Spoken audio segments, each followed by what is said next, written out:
Why struggle through a post-merger integration when you can glide through it? Why deal with the PMI integration challenges when you can overcome them even before they occur? Why move slow when you can move at pace? What are the world's leading PMI experts doing right now to achieve profit-accelerating integrations? This podcast will give you all the answers to these questions and many more. My name is Dudley Peacock, and welcome to the 100 Days and Beyond podcast. Hello and welcome everyone to our podcast today. We've got a combination podcast. It's the weirdest thing today because besides the normal 100 Days and Beyond podcast where we deal with sort of merger and acquisitions, post-merger integration, and or post-acquisition integration work, we also have some marketing, but also about people. It's a podcast that sort of is a combination of a whole lot of things. And I've got a really interesting bloke today, Richard Bailey. Welcome. Thank you for joining me today. Thanks, Dudley. Great to be here. I want to just go through a quick introduction in terms of some of the takeaways that I got from my initial conversation, and sort of run through expanding a little bit on that, because your background really, if I look at your educational background, I mean, you studied history and you studied something else. I mean, you're going to tell us a bit about your life journey and how you ended up doing what you're doing today compared to where you thought young Richard was going to be, in the early days. So very interesting journey you've taken. But what's really fascinating, and I think that the audience should be well aware, is that you're a guy that's very well versed and diverse in your thinking across multiple sectors and parts of a business. But you have a very strong, I would say, connection to the people side of business. So when I look at your profile, you talk about strategic growth, transformation, and this human cloud. And this was a really fascinating part of our conversation leading up into this podcast. Is about the way that work is changing, and especially because you've also, when I look at some of the other things you mentioned, you talk about 15 plus years of experience in leading and driving change at strategic and operational levels, global, regional programs, etc., across multiple industries. You also have been in an M&A environments, mergers and acquisitions. You've been part of large-scale transformation programs, so you understand change. You understand that whole nature of the beast, if you like, because there's so many moving parts in that space. But you also talk about delivery within a structured and bespoke methodologies. Now, when I look at your top skills, you talk about PMO. So that's project management office. That's very, very structured. Completely different to what you studied. I mean, you started studying history, and I suppose history is also a sequence of events. I suppose a project is a sequence of planned events. And I suppose if you go back at the end of a project and you look at the learnings and the history of a project, you can probably extrapolate a whole lot of things out of that. But when I look at your profile, you talk about being an active promoter, advisor, consultant, and POC. Is that proof of concept Kickstarter to tech startups, multiple fields, especially in open talent, the human cloud. Again, it comes up, and talent innovation, including fractional talents, and those are some of the things I'd like to touch on. I know you have a few extra sort of really good pointers that it'll be massive value to the audience today. And again, thank you for joining us today. And tell us, just give us a little bit of your background. I've tried to sort of lead and connect to what we're trying to achieve here, but tell us a bit about sort of your where you come from and what you're doing today. Sure, yeah. Thanks, Dudley. Appreciate the introduction. So, as you alluded to, when my and let me move my there's a picture. You see that picture there? My wife, my mom has painted it, and I'm still getting used to it. So I'm moving it because it's disconcerting looking at it. Obviously, my mom loves me, but it's disconcerting looking at a picture of yourself in these sunglasses. There you go. But it's a good painting. I'm told. I won't comment. So as you alluded to, for my undergrad, I studied history, and then I moved on to international development. for postgrad. History was really because I'm fascinated with movements in history and reactions in different parts of the world and different geographies to big events, and how they come about. International development was more because I was fascinated with developing economies, and so that particular degree was around how economies developing economies, how they develop, what do we even mean by developed or underdeveloped, and I focused on a few different topics. And I'd always thought that I was either going to work in the ministry for a church, or I was going to work in an NGO or work in policy, in a government setting. And then whilst I was doing my postgrad, because I chose to do it part-time, I also always wanted to work. And I didn't tell you this, I had a side advertising business that I started in my postgrad. And so I worked as a contractor, as we would call it, in what's now Shell, in the IT department. Okay. And so started, and since then, actually, nearly every one of my roles have been as a freelancer, a contractor, an interim, a consultant. I know we use these words interchangeably, nearly all of my career. And I remember a conversation that I was listening to. So bear in mind, I was, in my mid-20s or so, and there was a bunch of guys around a table, and they were all probably in about their 50s at the time, and they were having this intense debate about IT and how, we are running the company, and without us, it's going to... And I remember sitting there thinking, hang on a minute, if I stay in this for 20, 30 years, potentially my view on what drives the company is going to become incredibly myopic. And so I decided I'm getting out of IT. I still had worked and I have worked in IT and different tech, but I purposefully chose to work in different industries across different functions. So whether that's in finance and HR, etc., and supply chain, on the manufacturing side, operations, because I wanted to gain an end-to-end view of a business and actually have worked in different industries and in different parts of those businesses.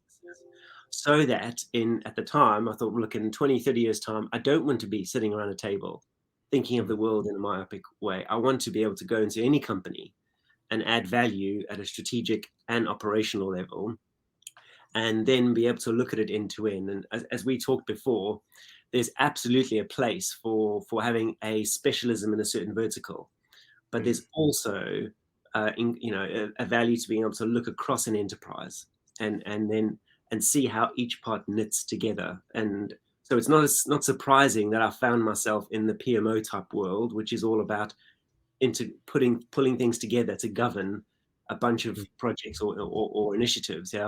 And then I branched out from that into the talent world.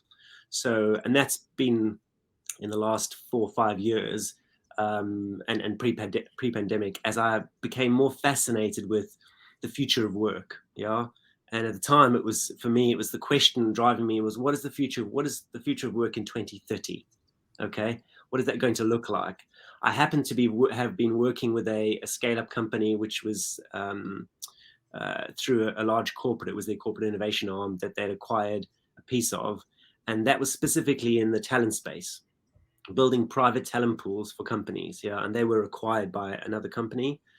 And so I became more and more fascinated with this area, and also from a consulting perspective. So hence that's where I am now as a slight addition to your introduction. And I love what you're talking about as well yourself, fractional CMO, because I see this more and more post pandemic, and it was already starting, but the fractionalization of work and how tech and platforms enable us to be able to actually fractionalize work, and that can be of even more value than not doing that.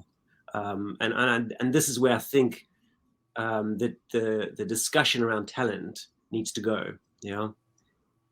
Yeah, I'm also finding, and I may shock some members of the audience, so I might get some troll comments, but I think the skill and art of management has also changed, and has not changed for the better. You have, I mean, I think the traditional founder CEO. If you take 50 or 100 years ago, the businesses were generally quite simple in a lot of ways. Yes, there were lots of complexities, but today everything is moving at such a rapid rate that you've got to onboard new talent very, very quickly.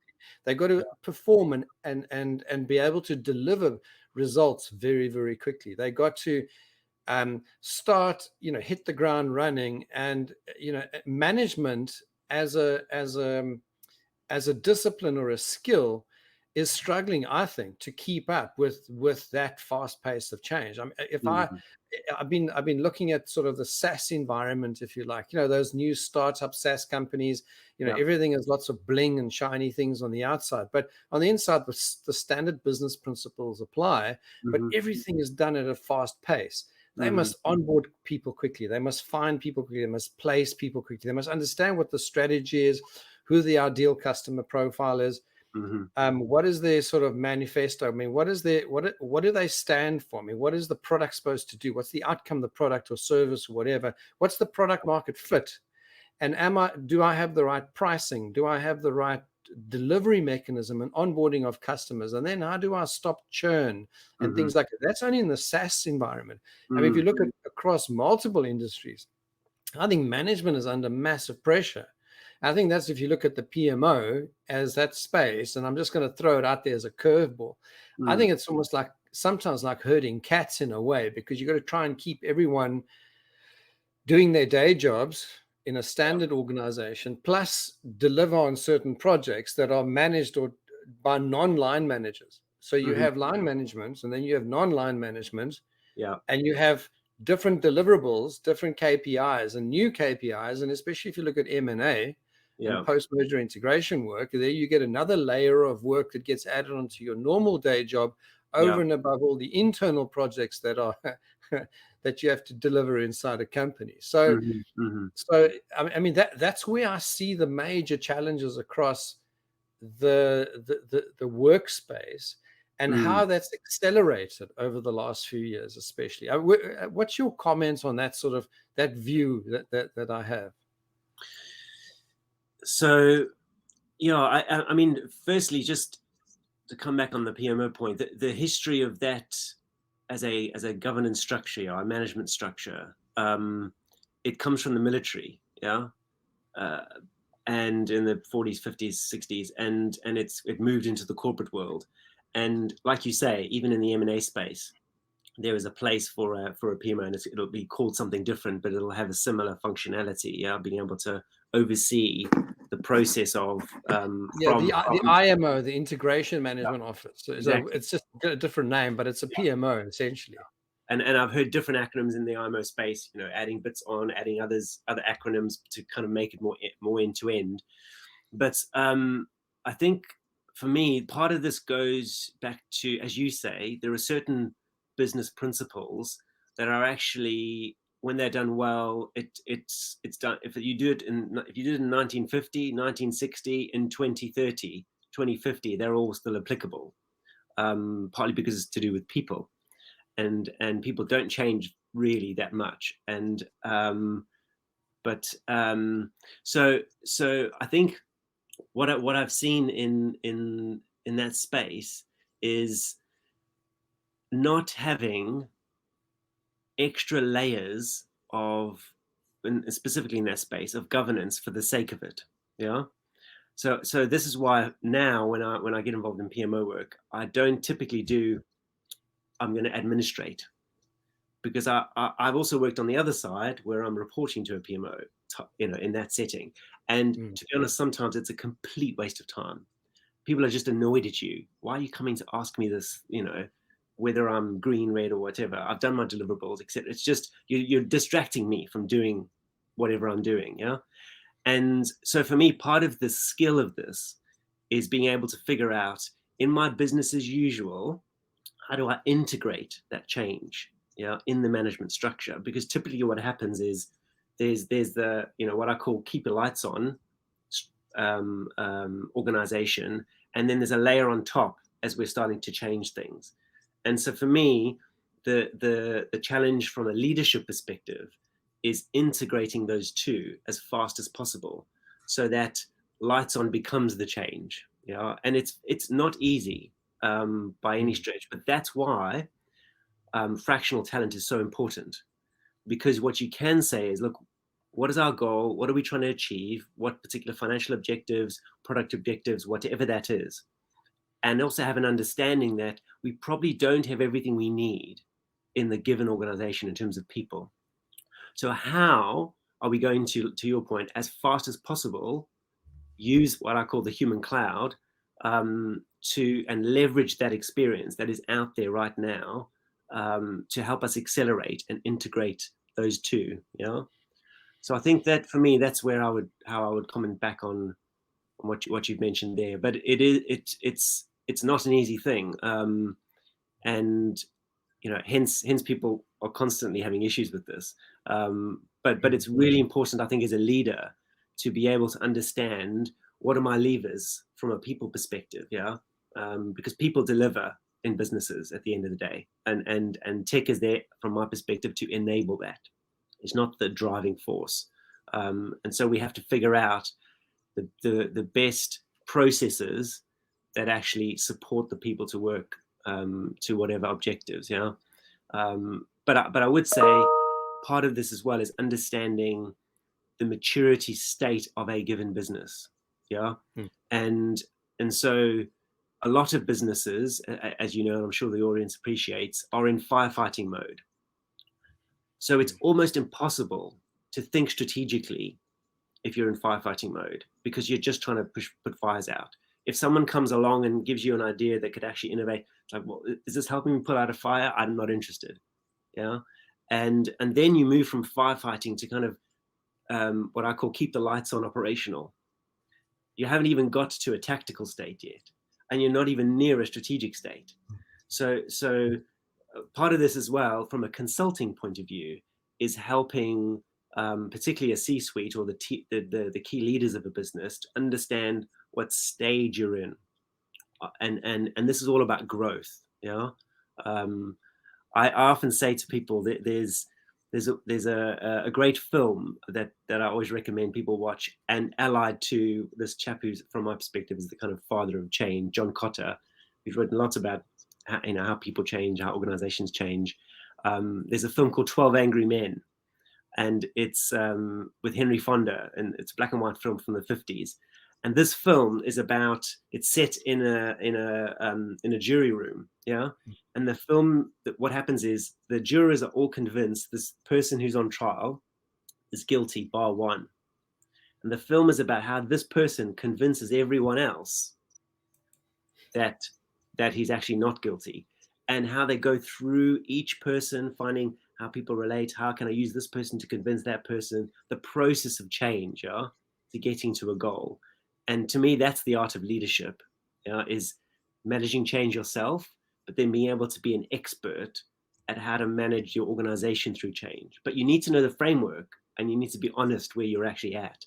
And so I think that, this is what excites me about the human cloud, is that you can leverage people very quickly who are experts in your industry or your area, if you know where to look. And that's the challenge. So, I mean, I've actually set up another business called fluidtalent.com, which is specifically about this, helping businesses to leverage the human cloud. And also you can build your own platform through it. So, because I see this as a great opportunity, to help businesses accelerate. Because as you say, the pace of change is so fast, and it's impossible for one person to keep up with the pace of change. So for me, it's just inevitable. You must draw on the cloud.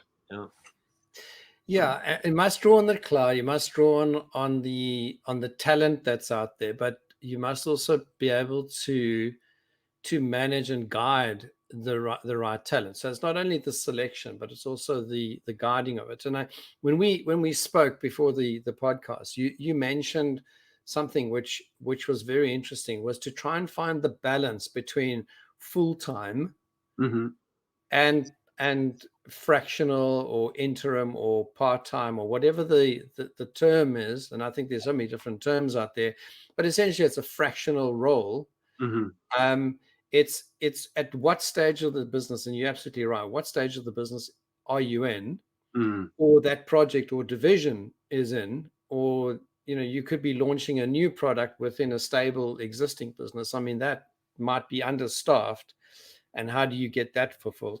Yeah. I mean, M&A is one sort of sub project, if you like, that happens within the keeping the lights on environment. But I think what was very interesting was that you still have to maintain the balance between the core and what you bring on as a fractional. So give me your view on what does that actually mean? Okay, so again, part of this depends on the not just the maturity of the business, but the size of the business. Yeah. So I'll give you an example. If and by the way, we can talk offline, but I have also published a very short article on 7 takeaways that I've got from talking to founders over the past few years, and one of the issues I find is from an investment perspective, especially in a scale-up business, it's important that you have people on board in the current framework. It's important to have people on board permanently, and often there's a sweetener of equity, yeah, to make sure that you've got people committed, and especially at a senior level. And then if the business, which is a small percentage, but they are successful, particularly in the tech space, they IPO, and of course everyone wants to be involved in that game, whether you're an investor or someone who is potentially employed. So that setup means that you need to search very carefully for the right people to bring on board permanently. Okay. And that's even at a top level. And then as people build out their team, so that's the traditional model. However, where it falls down is it's not fast enough. You can't find these people fast enough. So that's where it's important to have an option where I pull on the human cloud through various talent platforms, or you can build your own. And then it's saying, okay, so what are my outcomes? Where do I need to be? How do I leverage the people that are in the house? And how do I outsource either a traditional outsourcer, or I'm pulling from a particular talent cloud? Yeah. And it's understanding the right mix to deliver on your outcomes. Yeah. I mean, I'll give you an example. There's a tech software that I'm partnered with through Fluid Talent that you can build your own freelance marketplace within a day if you've got the right information. Yeah.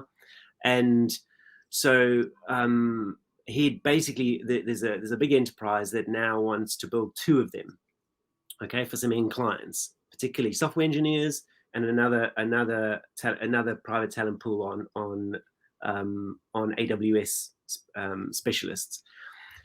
But they said to him, we have no idea how to market this. So we see there's a market for this, but we just have no idea how to market this. And he said, well, look, we could go to a consultancy to ask, but they don't really exist. I mean, who's focusing on this? And of course he said, well, what do you know? By the way, I can put you in touch with Richard from Fluid Talent.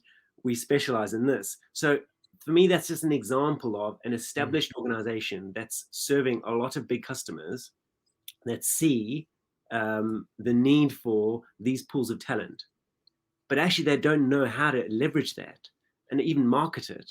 Yeah. Because of course, with all of this, it's all about the buyer. And if you are not able to from a marketing perspective, even if you aren't able to demonstrate why you need this, even if people know they need it, and be able to fit it into their business model, no one's going to buy it. Yeah.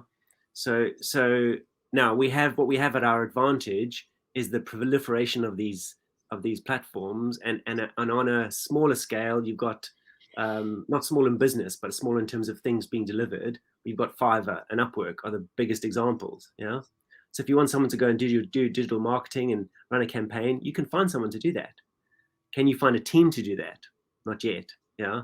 I do know of other companies where you can effectively hire in, and they call it elastic talent, distributed.com, great business.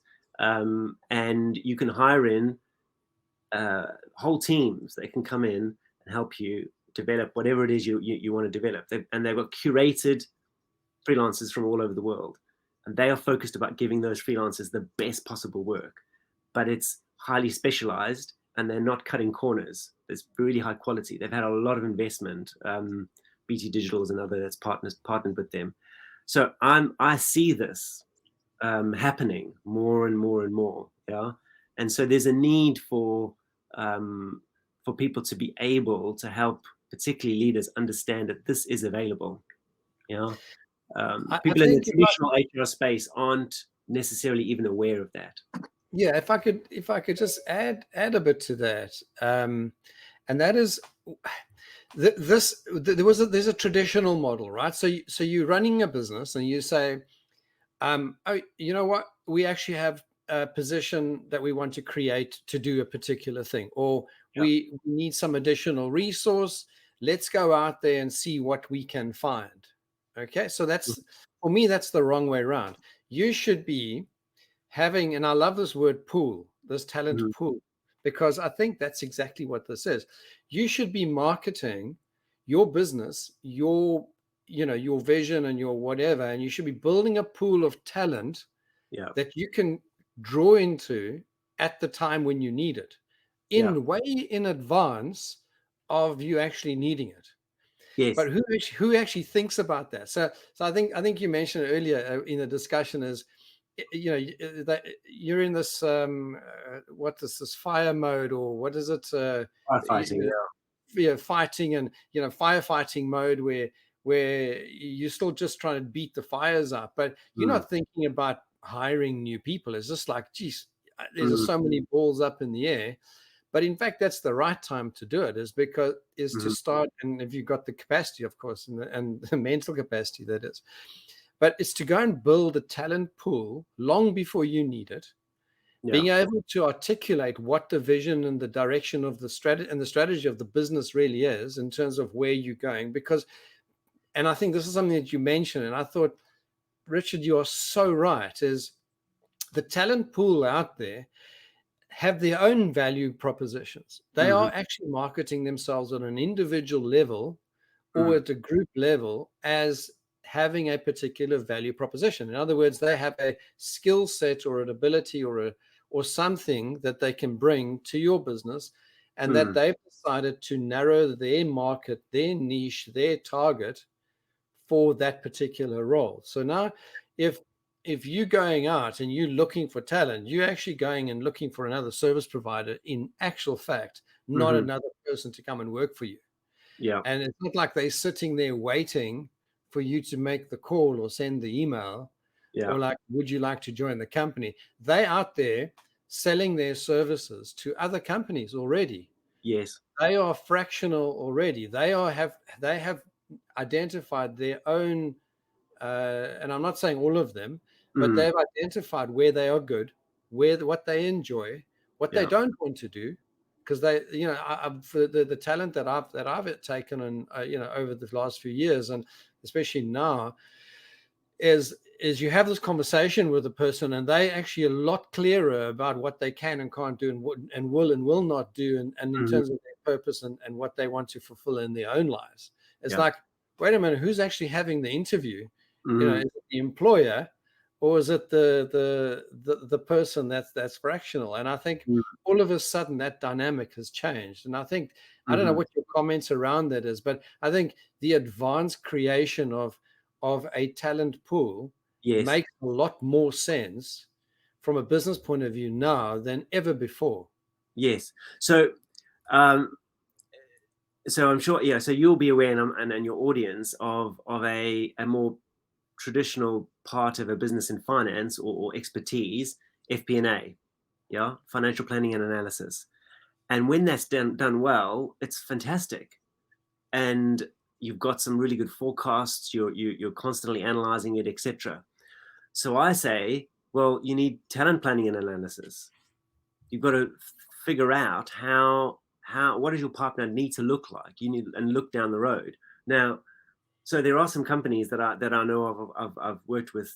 There's a particular tool called OrgView, it's really good. And you are looking at that. You're saying, here's my organization now. Let's say I want to expand to the US as one of my markets, and maybe Canada. Let's just give an example.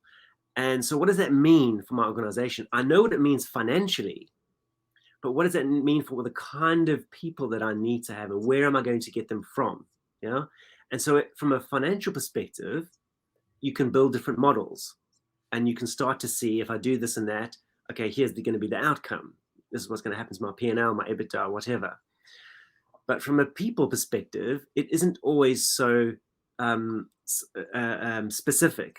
And so there are tools out there where you can do this. You can say, you can basically build parallel organizations before you embark on it, and see what the impact is, not just financially, but how is that really going to help me into the market? How is it really going to help me deliver that strategy? You know, so that's what I think is key from a talent perspective. And we can do this. It's absolutely possible, which is back to my original point of being able to look at a business at multiple levels, yeah, and in different dimensions, and then saying, okay, now we've looked at that, we've modeled it, not just from a financial perspective, and we can see that this is the best choice that we have to make. It's never 100%. And then at the same time, having a structure in place where you can tweak it, because we have to be able to tweak and move. Yeah, it's never going to be the same in 3 years and 10 years, but at least you can set a direction. And so I think for me that's really important. And from my perspective, a massive piece of value that anyone in, where you call it HR, talent, whatever the word you want to use, or a chief people officer, etc., can provide that value, you know, to the C-suites. And because what you want to be, you want to be clear especially as a leader of a business, and is that I picked that strategy, I picked that goal, and I feel very confident that I'm going to have the right people at the right time, you know. And that's where I say you've got to then have that mix that says, okay, I need to have this much of these people core in terms of staying with me for the 3-year journey. And along the way, I'm going to bring in experts in these areas. And here's where I'm planning to get them from, if they exist. And if they don't, but I know they need them, I'm going to create my own pool a year ahead of time, where people can put their availability, and I'm incentivizing them to work with me, you know. And like you say, they're very clear. People in the fractional space know what they're good at, know what their rates are, know when they're available. They're kind of running their own business, or they've come together as a group. And you know, and from a consulting perspective, I've also seen this challenge the traditional consultancies, because how do they operate? How do they make money? Yeah, they make money on margin, selling permanent people out. Yeah, that's how they make money. So of course, when you see more consultancies come out of the woodwork over time, why is that? It's because there are permanent consultants working in businesses, and they realize that margin, and they say, hang on a minute, why don't we can do this, and we can actually specialize. And they then proliferate that model. And so and then even consultancies have to build contingency pools now, because, you know, there'll be areas, for example, in ESG, in green energy, etc. There's not going to be enough supply. So you're going to have to attract these people, yeah, and make sure that you can provide them the work, etc. So that dynamic, as you say, changes. It depends on the industry, because of course there isn't always as much demand in some areas. But that's, so for me, it's a really fascinating time to be alive in a time where it's the fundamentals of business are still important, and they're absolutely valid.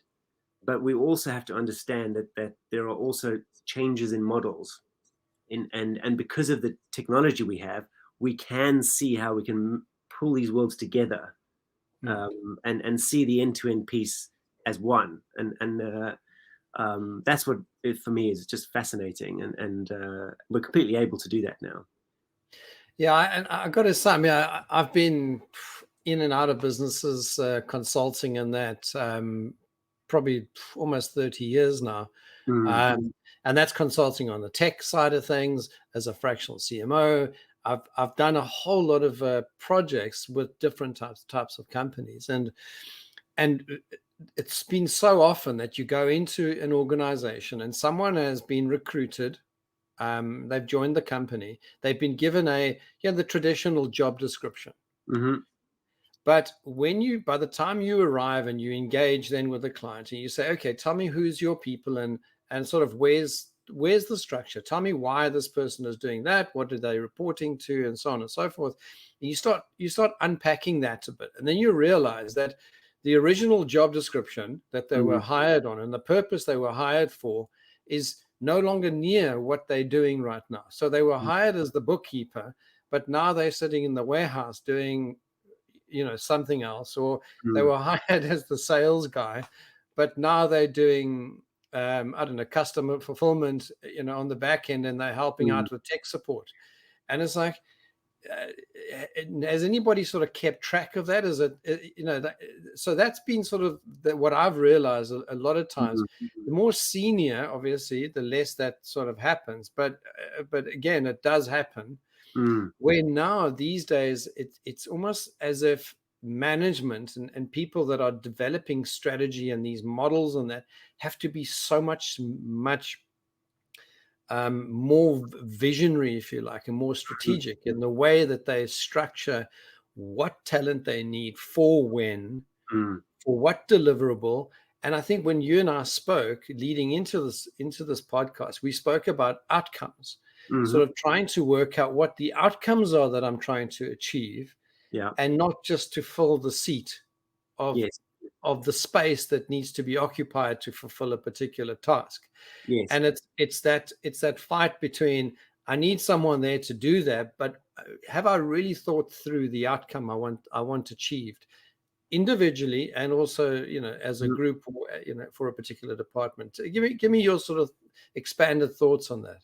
Yeah, so I completely agree. And when you really focus on those outcomes, and by the way, it's also important to note that strategy is a word that's bandied about all over the place. Half of the time, lots of strategy is not strategic at all. It's just a tactical plan, and also transformation is another word that's doesn't necessarily absolutely transform the business, because you come back in 3-4 years and it's the same business. So that's just tweaking the business. Now, when it comes to outcomes, I look at it in a slightly different way. I say, look, here's your outcomes that you want to get to, whatever those are. And as you said, they need to be thought through. And so assuming that's done, there's a certain amount of money that you've got, a pot of money to be able to do what it is you want it to do. So then the question becomes, okay, so now this pot is consumed by a certain amount, as in the people we've currently got. And then, okay, we've got a bit extra. And for me, that's the wrong way of going about it. It's saying, no, those are the outcomes. Here's the pot we have. What's the processes and what is the skills that we specifically need to get there? And then you're saying, okay, do we have that? If we've got that, great. Okay, that takes a bit of the pot away, et cetera, et cetera. So you're faced with the fact of potentially fundamentally changing your organization because of those outcomes that you're trying to get to. And then you start to be more agile about saying, okay, this is the real skill set we need if we're really going to get that done. Okay, so is it we're going to have some people permanent? Is it we're going to pull on some traditional outsourcing or develop our own pool from more in a human cloud sense? So it becomes number one, at the beginning, you're planning it to be more agile, and number two, you're starting to use this pot more dynamically, and I would say the other thing is, of course, when a business is aiming to get to a strategic goal, along the way you want to see growth, so then the pot is never fixed, and of course the part of the challenge is, if you're just trying to do it for one function, if you're, let's say, doing it in the finance function, but HR might not be on board or IT might not be, and you've got people in different places, So for me, there's a piece of work that has to align those parts of the business, or you've got marketing and sales who are, clear about their go-to-market, etc., and they want to get on with things, but actually, and they're going to sell a product, but then when the customer comes to using the product, there's no real follow-up. The customer journey isn't really mapped out, and it sounds great, but actually now when you engage with this product or this service, 6 months down the road, you see that it sounded great, but it's failing. Is that the problem with the salespeople? Normally not. It's what's happening behind the scenes. Yeah. So that's what I mean. It's worth the time to think about this and reflect on what this means end to end, because it really pays off. And when you're in firefighting mode or just operational mode, I understand. I've been there. It's really hard to say, I don't have the time for that. I don't have the time to sit and, but it's worth it because you see the fruits of that, not immediately, but you see it 3 years down the road, 6 years down the road, etc. And people in the business will be clear about why they're doing things and the meaning behind their roles, however they're defined. So for me, this is part of what I call being a business architect. Yeah, we've got technical architects, but this is what true business architecture is about, is really understanding the blueprint. And we all live in houses of some description, and houses need tweaking, changing. But if you're going to build a house or rebuild a house, it's painful, but you have to be just acknowledge the fact that this might be a hard road for some time. Being clear with the organization, particularly in an M&A situation, when you've got 3 businesses trying to merge, and a big investment house, trying to push on the pace. And so that for me is, as a leader, it's imperative to be able to manage the change yourself first, so that you can lead from the front, understanding all these things we're talking about. Yeah, I love that. I think you hit the nail on the head. I want to sort of just throw a slightly different sort of question at you, and that's, traditionally, I mean, if you, again, going back and saying, okay, where are we now compared to where we were not so long ago, and how things have accelerated and changed. The traditional approach is you go through HR, you do your application, etc. You got recruited either through a recruitment office, or there was an advert that was placed and you submitted your resume or your CV. If I look at the thing called training and upskilling and sort of, now the question comes is the budget and this is based on your experience now, do you say, do I apply more money to training my existing people? And I think the yin and yang, almost, if you like, or the opposite is going to be, do I just hire in a fractional bit of talent for that portion of work?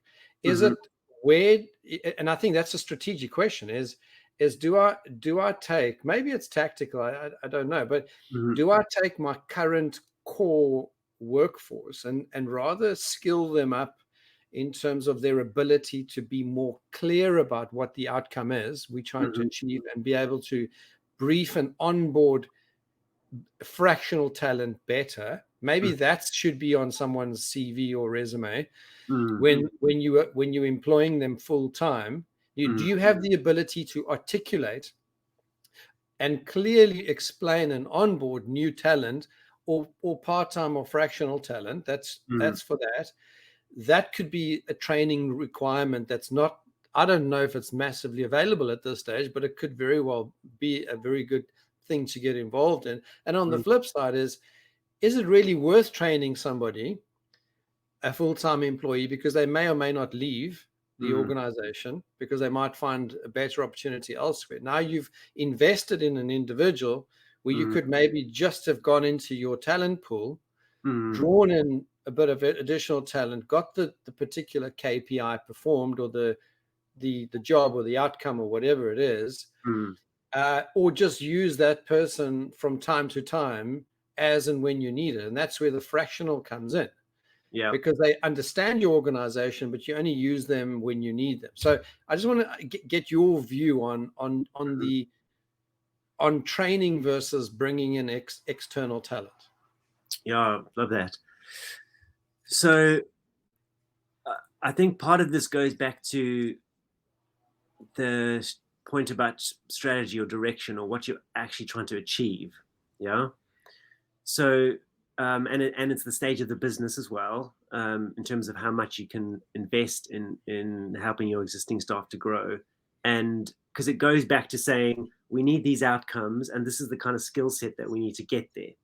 So if we're looking at two parallel worlds here that are merging, the one world is saying I've got these people who are on the books already, effectively paid for, and I need to upskill them because I need this delivered or that delivered. Yeah. And I take and I understand there's a time lag.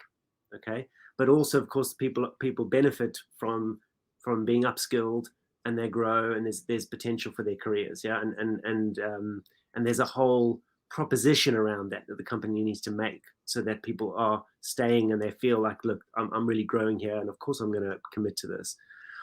And then you've got the other side, which says, I can see that I'm not quite going to get, on my upskill trajectory across the population of the people I employ, we're actually not going to get there because we don't have the skills in place.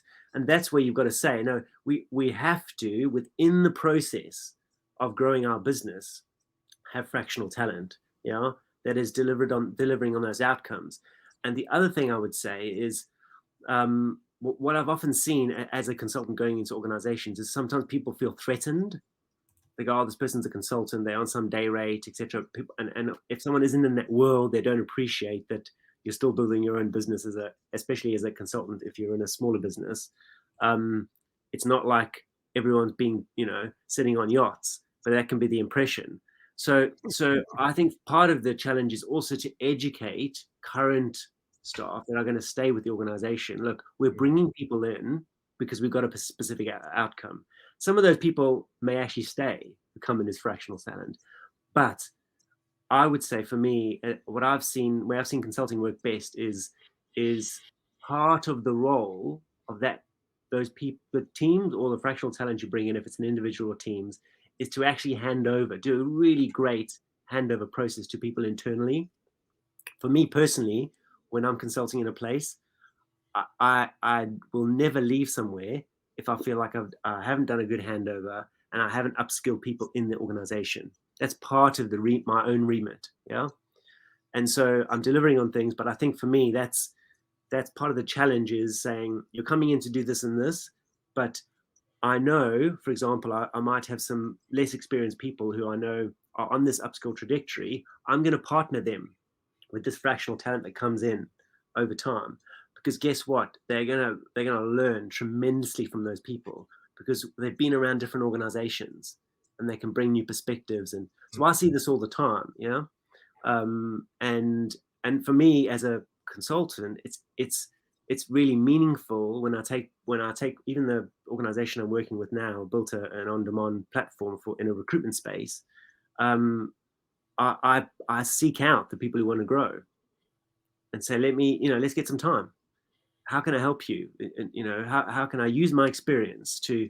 And so on the flip side, I think if you're going to go along this model, which I think is important to be agile, it's being really clear up front. Whoever comes into your organization, we have a learning culture, and we expect that we share our knowledge. And of course, you compensate people for that.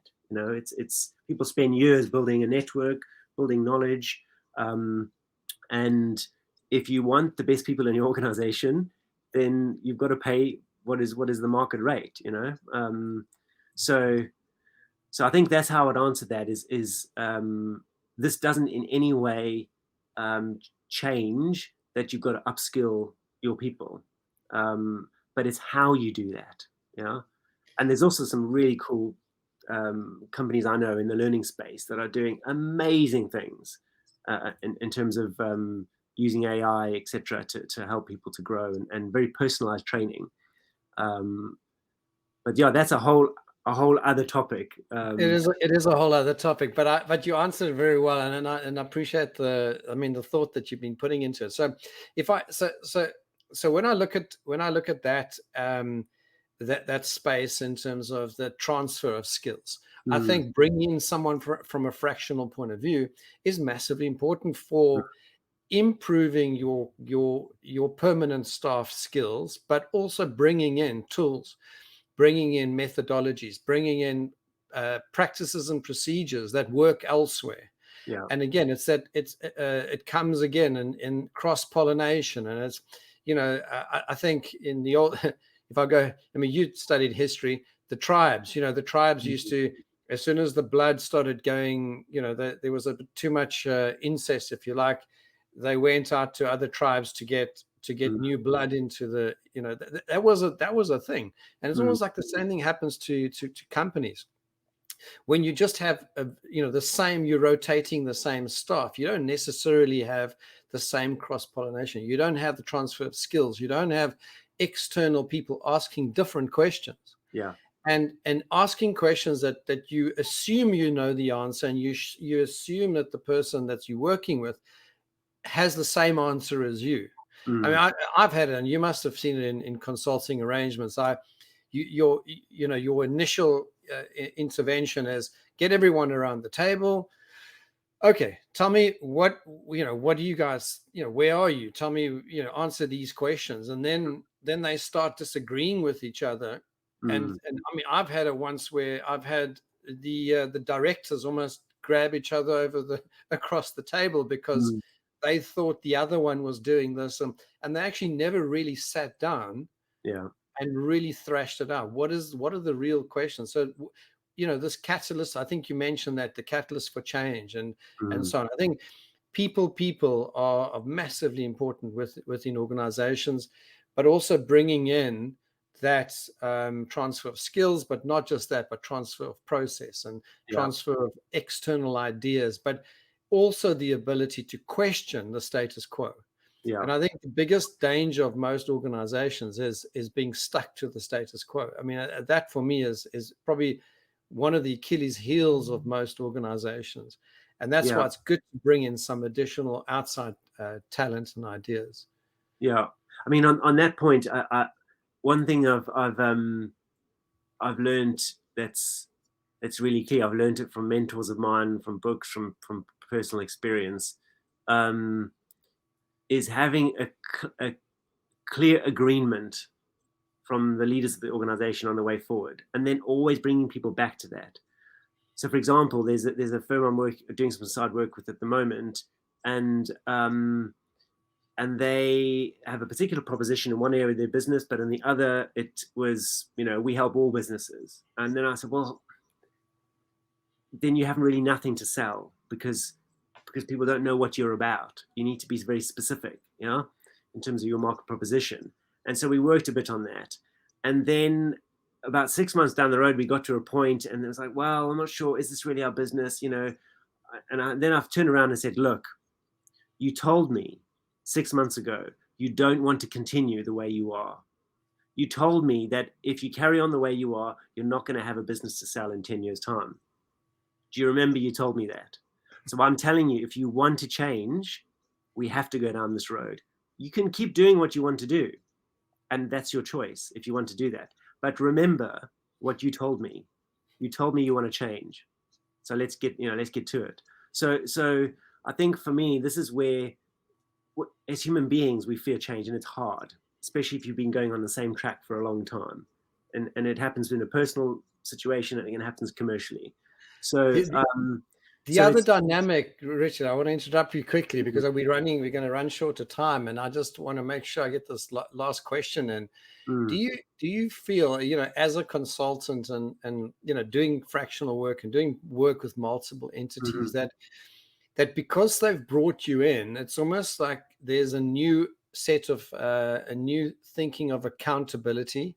Now, I hear what you're saying about the person said they wanted to change, and 6 months later they're sort of questioning that. They're obviously in overwhelm or they're in doubt and so on. But there is a sense of accountability in a way, because if you're bringing in people from the outside, especially an expert, don't you think that there's a bit of an accountability dynamic that gets added to the mix over and above that, just bringing in additional talent? Because now you're bringing in people. Now they're asking questions. Now you're starting to have to be accountable to the decisions that you've made Sure. as the founder or owner or strategic direction. Tell me a bit about that, and then as you finish up, I want you to share, because we're coming close to the hour, a bit about you and the company and what your offer is, and sort of how people can get hold of you.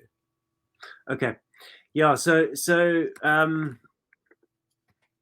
I mean, on the accountability question, at the end of the day, I want people to own their businesses. I'm in that sense, I'm not the owner of the business or the founder, etc.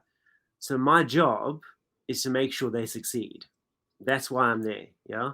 And in the particular area of expertise that they've got me in for. And so so in that dynamic, my main goal is to empower people, to take that accountability and move forward with that change.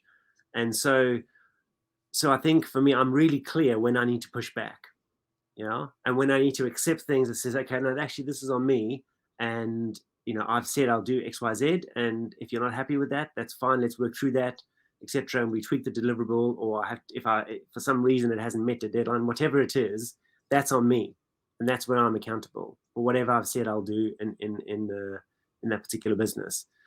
But unless I'm a co-owner of the business, that's not my role. And so, and as you pointed out, sometimes that can get thrown on you. It's like, well, why are we not further along? Why are we not there? Well, I've told you what we need to do, and these are the steps, etc. But at the end of the day, you're accountable for the business.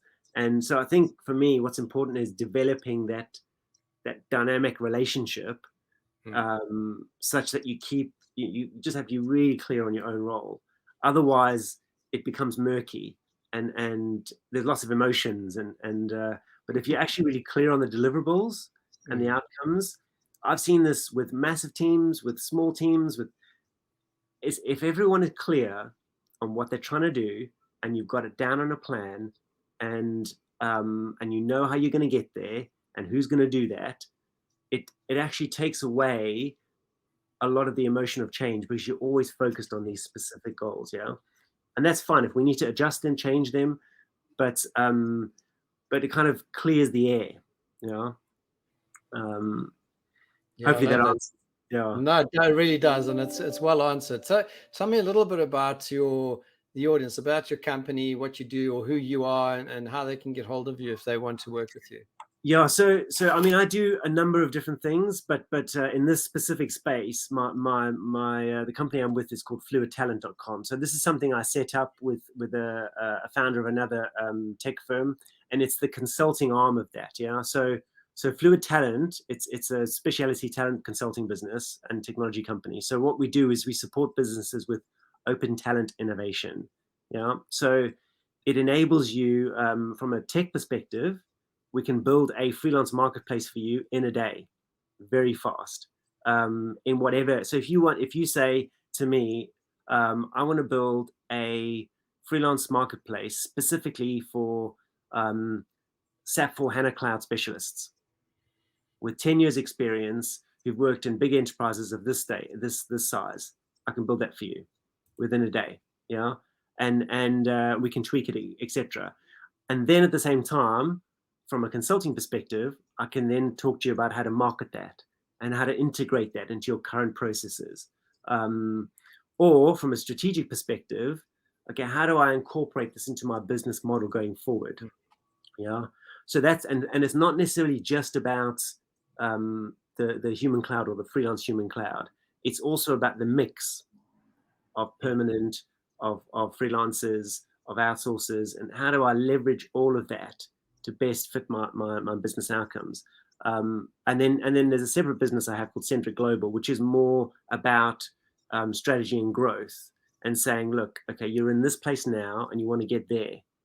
Let me help you together with my network to get to your growth goals. And the last few years has mainly been with scale-up businesses.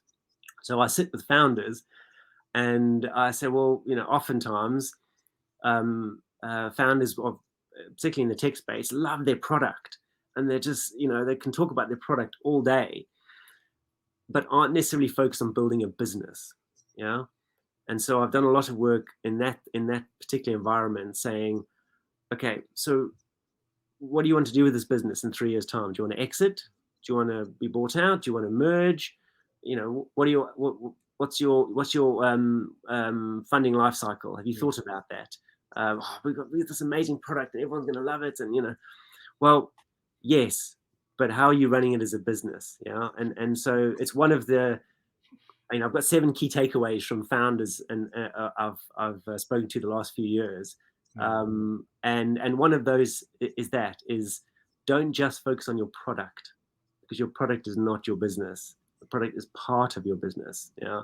There's all the other dimensions, as you can appreciate. So, but yeah, no, I mean, Dudley, thank you for the time to talk now. It's been great. And you really added a lot of value. And I think from a podcast point of view, I think this is really a great, it's something completely different. It's something that I don't normally deal with within the space, but I think it's something that is becoming more and more and more important for people to start really thinking that through. Everyone's all about, from a marketing point of view, I need more leads, I need more customers, I need more of this and all that, and then they're wondering why they're just not they're just running that treadmill. They're running into burnout and they're running into all kinds of things, but it just doesn't seem to be sort of coming together. And then there's lots of excuses and reasons why things are not working.